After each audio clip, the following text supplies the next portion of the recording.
Welcome everybody to the Paradise Group ninth annual meeting, and my name is Gustav Freng, as you probably know.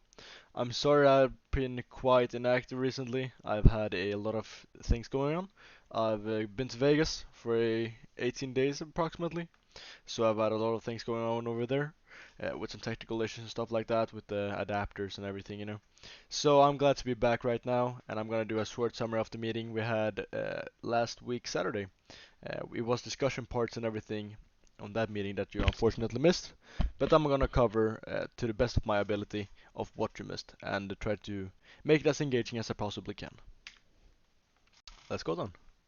So the index of today's basically YouTube video is the group's ideas, travel system, opportunity, visualization, get to know each other better as we usually do.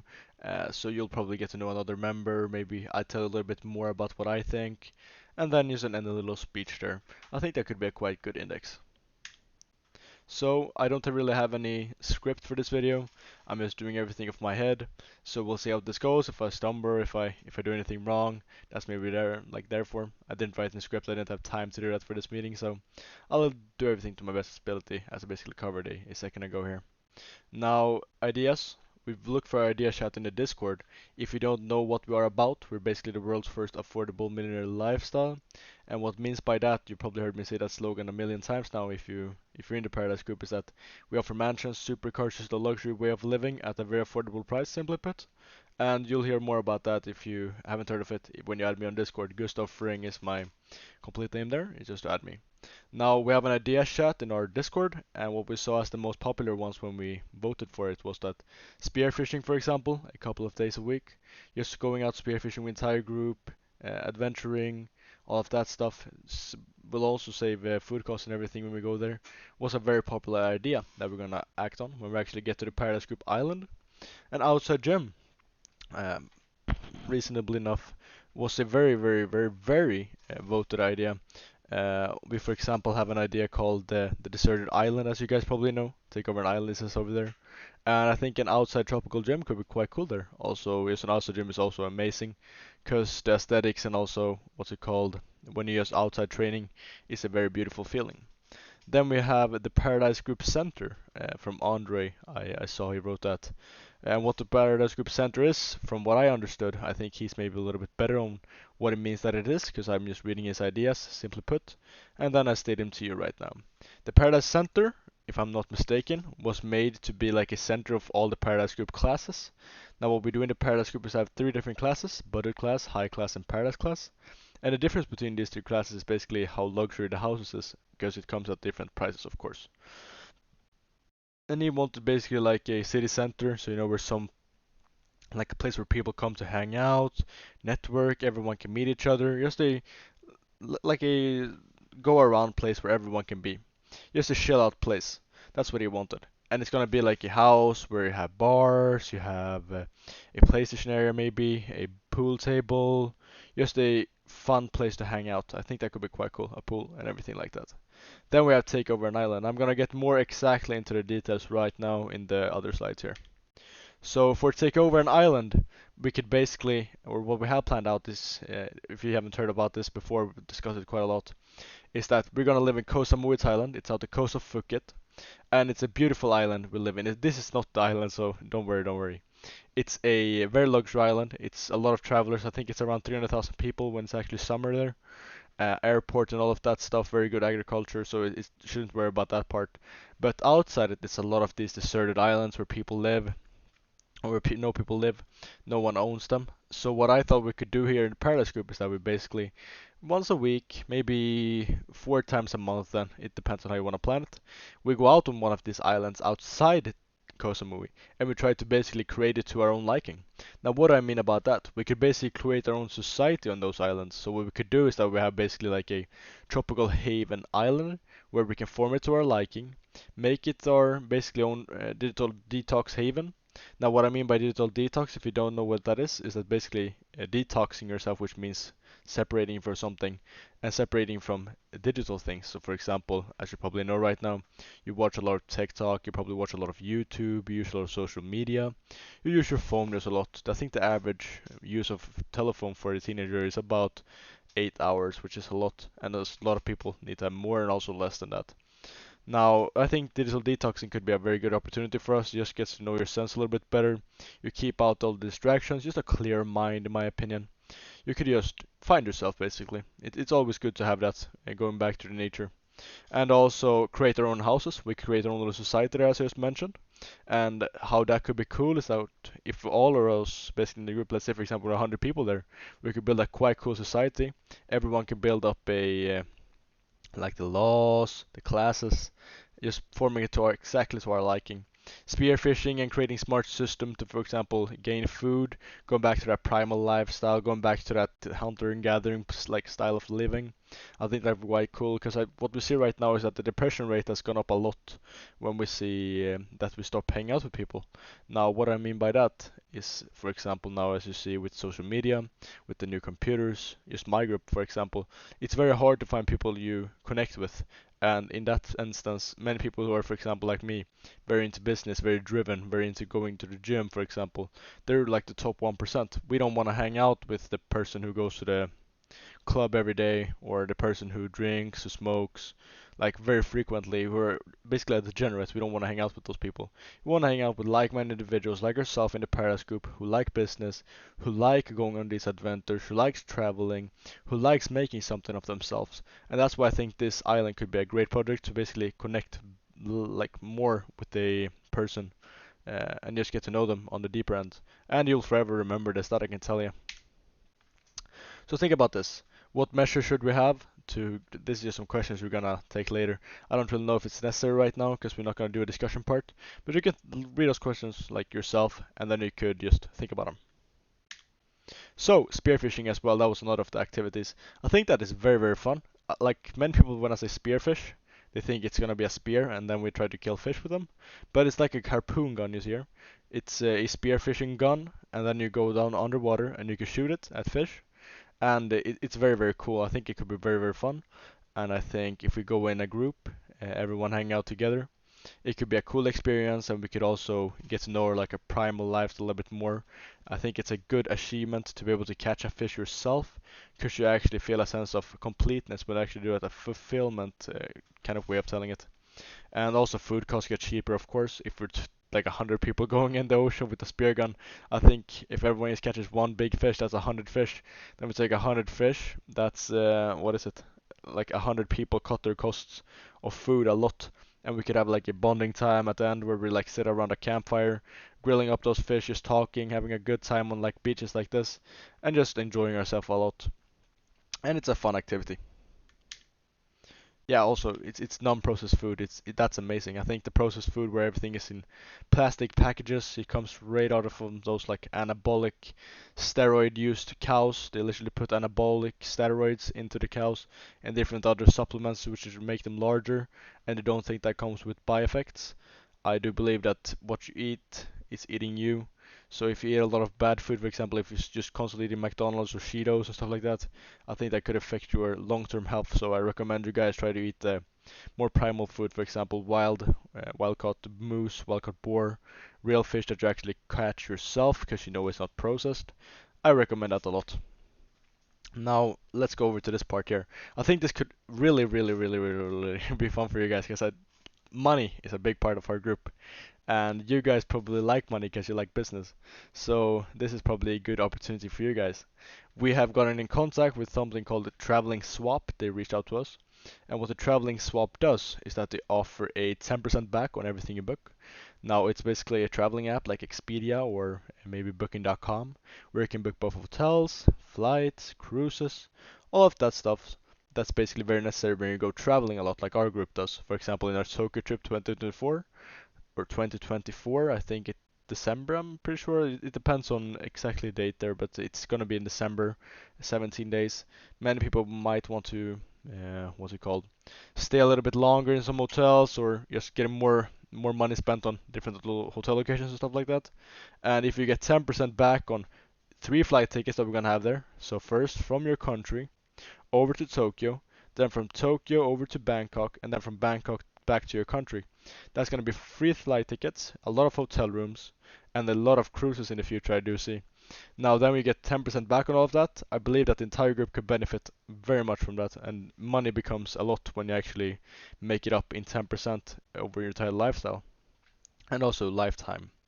And I think that we also get a lot of opportunities from this group in the sense of competitions. Now, for example, our group is a lot of people, and we actually love traveling. We're gonna do a lot of fun events. We can basically register in their what's it called, competitions, and their competitions is about the people that travel a lot. They get upgrades to higher brackets, so maybe get 15% back on our travelings. We maybe get some special offers on hotel rooms, on luxury suites, some networking events we might get invited to, especially, and just everything.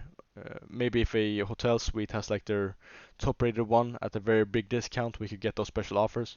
It just comes with a lot of opportunities, and the basically premise of this is that it's cheaper. That's the most important part.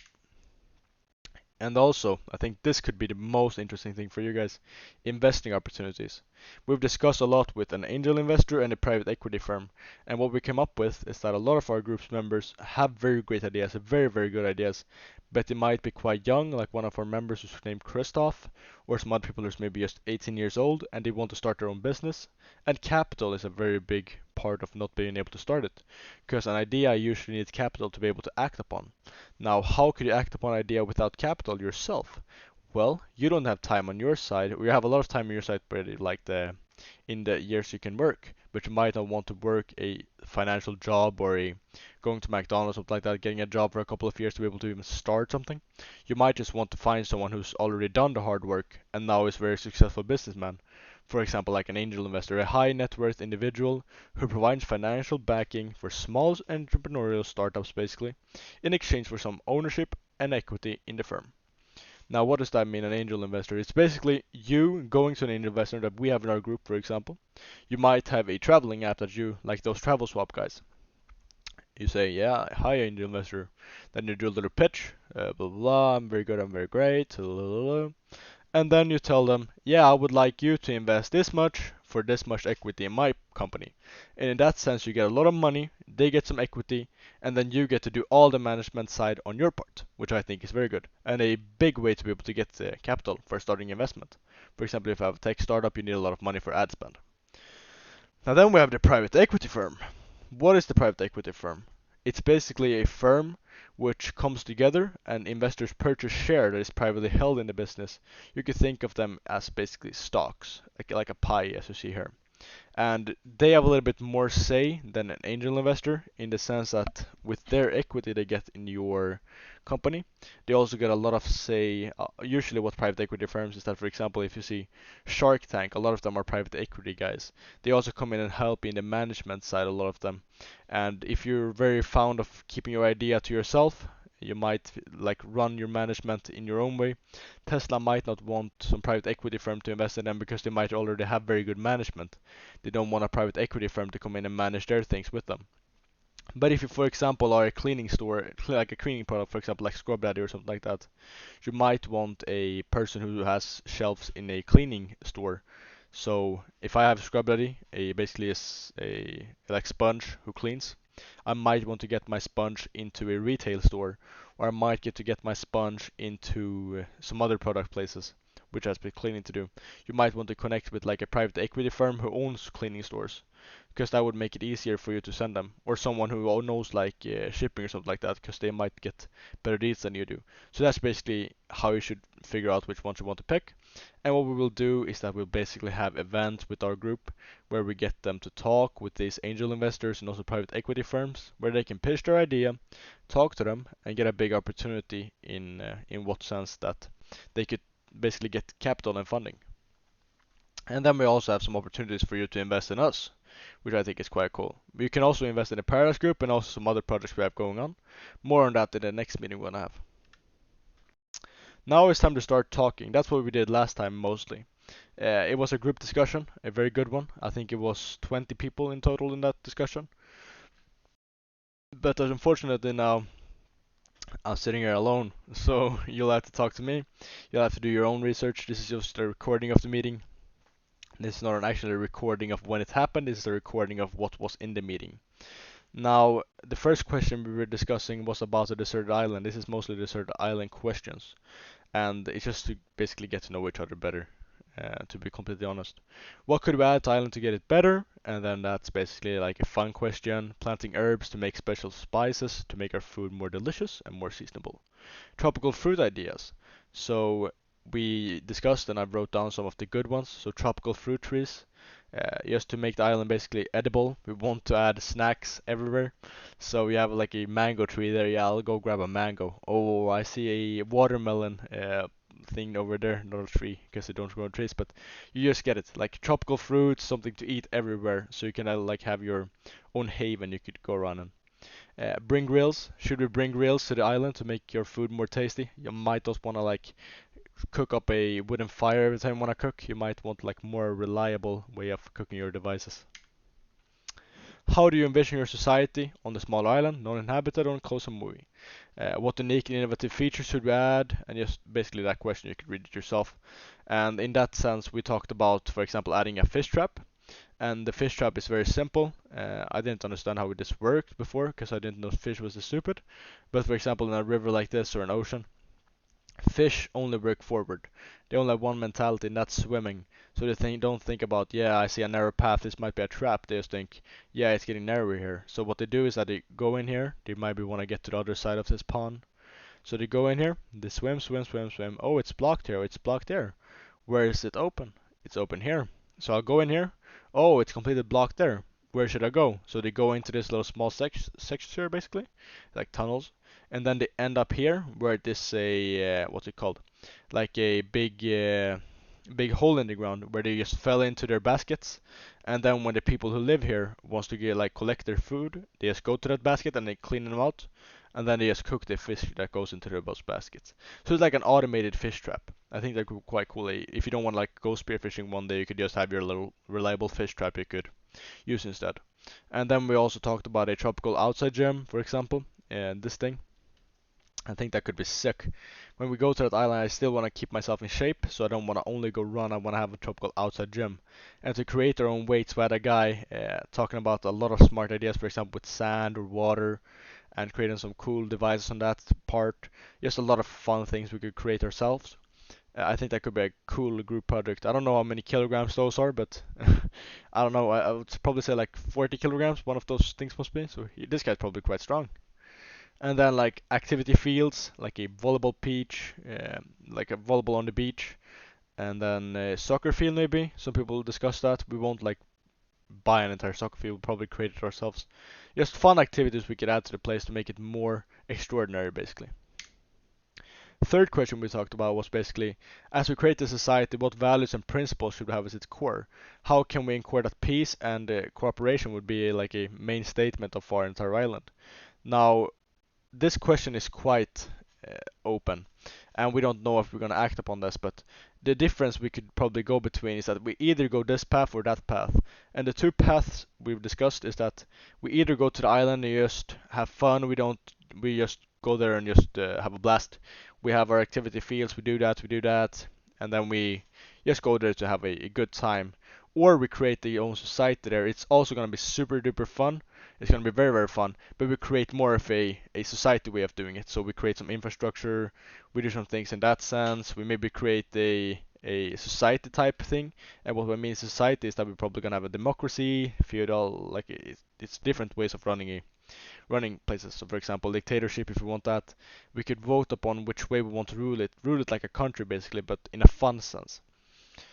And why we want to do that is that it gives a more serious sense of everything we're doing. So for example, if I have a recruiting process of new members over to the island, like a big trial where you can run like an obstacle course and everything, it would make it more fun, it would make it more competitive, and it would make everything like more serious. We could probably in the future, we'll also discuss that we're going to take two completely deserted islands. Then we set up one team there, one team on the other island, so on the two different islands. And then we see which ones of the islands could progress fastest. And the fastest one gets like a prize pool, you know? That could be quite cool. So that's basically what we discussed. Maybe we have some objective that the people from that island are supposed to capture that object from the other one, and they could try to protect it. So just a lot of fun, cool activities we discussed. And some people were very, very fond about creating a dictatorship on this island. They really They really wanted to do basically a dictatorship, and why they wanted to do that was to motivate it even more is a society basically works the best when it's one leader. Everything goes faster. It's more competitive. If you see basically all great societies in the that hasn't really gone, unfortunately, it's gone wrong. But when it usually goes wrong, those great societies when it becomes a democracy. So if you look back at Rome, Alexander the Great, and all of those people, they were dictators. Now you might see it as a different type of dictatorships because people still had a say, but the big decisions, a one person had to say with everything like that.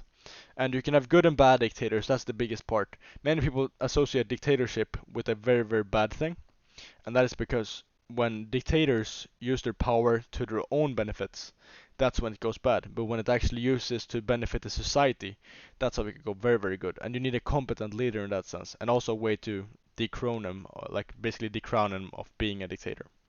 And Alexander, what's he called? Marcus Aurelius, for example, was an emperor, so basically a dictator of the Roman Empire before, and he was a very, very good one. It's all about what values you have and which one you pick. Now that we also discussed, one person was very keen on basically having an election where people could elect people to become a dictator or a democracy leader, for example, a president on our island, and it would be based 50% of the credit score or basically your rating score would be your physical capabilities and basically competency of being a leader. So we would set up different, I can show you here, different things, the different trials for you to be able to see how good you are in a candidacy. So maybe it's like an obstacle course where you get the time and the person with the fastest time get a certain amount of points from that one. One leadership situation where you're basically going to a leadership simulation where you are to test your leadership skills. One like gathering place where you see like how good you are at gathering like useful materials for the group, so see if you're competent in that sense, and just everything that has to do with how good you of a leader you could become on these things. And that could be a quite cool one. We're also going to use a recruiting process for the new members if we go in that sense. So for example, you need to run this obstacle course in a certain amount of time, just making everything very fun. Just remember this is in a playful sense, so it won't be any serious. So when I say dictatorship, don't think about like we will force someone to work hard labor. It would more be like, yeah, if we're going to do that, you can like pick it, you know. It's more like a leadership sense in that way. It's not really serious, it's more for the fun of it. A little bit of friendly competition is never gone that wrong. Fifth question. What measures should we have to make our island safety great? This is a quite sarcastic question. It's not really that serious because we won't create any big walls or anything like that. It's just fun. It's simply put, how could we make that what we build in the island not being destroyed from people just going around with boats? Because we're not gonna go out in like the middle of the Amazon rainforest, find an island in a lake, and then we're gonna build a society there. That's not where it's gonna go. We're gonna go like a couple of hundreds or maybe a kilometer of land away from the tropical island where we already live in Koh Samui, Thailand. And that's a very developed city. Many people go out with boats, many people go out jet skiing. So how would we ensure safety that people wouldn't just come there and destroy what we have built when we're not there? Because it's not gonna be like out of nowhere. It would be very good in location, our island. And what we thought about was basically building a wall. For the, we need to build a wall against Mexico. That's one way a guy put it. But against the against the foreigners, one person went very like very, very big. He wanted to create a troop where we could have special trained people in our group, the Paradise Group Special Corps, which would basically run around with spears trying to intimidate them. That's one way to do it as well. Keeping guards there, someone said. What I think would be the smartest move is probably just going a little bit further into the island when we build our structures so people wouldn't see them, just go there to destroy them. So just put up little small things so they wouldn't just destroy everything we built. That's what I think is the most important sense of what we're gonna do there. And I think safety wouldn't be a hard part of it, and protecting it from outside it shouldn't be too hard either. It's just a fun project, so I think that could be quite cool. And I thank you for listening to this meeting. It's mostly the important thing is the investor part, so keep this in mind. The traveling system, this will save you a lot of money. Let's see here. The takeover of an island is very fun, but it's not necessary. We're gonna do a voting if you guys even want to do it. We had a lot of positive response from it. It's the most voted idea, and I think a lot of people actually enjoy this. So that's why we really brought it up for a long time, just to get to know each other better. But as I mentioned, the traveling system, the investing opportunities, that's the way to look at it. So thank you for listening to this meeting. It's been a pleasure. And this is Gustav from the Paradise Group. I hope to see you in the other meeting. See ya.